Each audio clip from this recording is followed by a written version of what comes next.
Security deposit क्या होता है मेडिकल एडमिशन काउंसलिंग में? जब भी आप रजिस्ट्रेशन करते हैं, जैसे अभी तमिलनाडु का रजिस्ट्रेशन स्टार्ट हो चुका है, आप लोगों ने सपोज रजिस्ट्रेशन कर लिया, तो उसके बाद में आपको 1 लाख रुपए का सिक्योरिटी डिपॉजिट पे करना है। जब यूपी का रजिस्ट्रेशन स्टार्ट होगा, बिहार का होगा, हरियाणा वगैरह, तो यहाँ 2-2 लाख रुपए होता है। छत्तीसगढ़ के लिए 1 लाख होता है।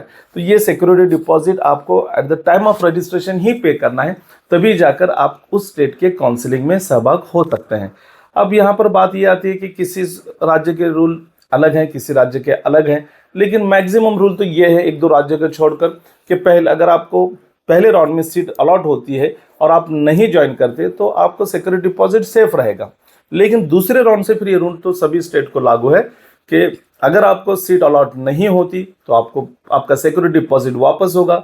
सीट अलॉट होती है और आप ज्वाइन करते हैं तो भी सिक्योरिटी डिपॉजिट वापस होगा, और सीट अलॉट होती है और आप ज्वाइन नहीं करते तो ऐसे सूरत में सिक्योरिटी डिपॉजिट फोरफिट होगा, यानी जब्त होगा। अब सेकंड है राजस्थान में, जैसे सिक्योरिटी डिपॉजिट 5 लाख होता है, बट वहाँ पर यह रूल है कि वो 5 लाख अगर आपको एडमिशन मिलता है, सिक्योरिटी तो ज्वाइनिंग करते हैं, तो उस वक्त फर्स्ट ईयर के फीस में माइनस होता है। अदर स्टेट में फीस में माइनस नहीं होता।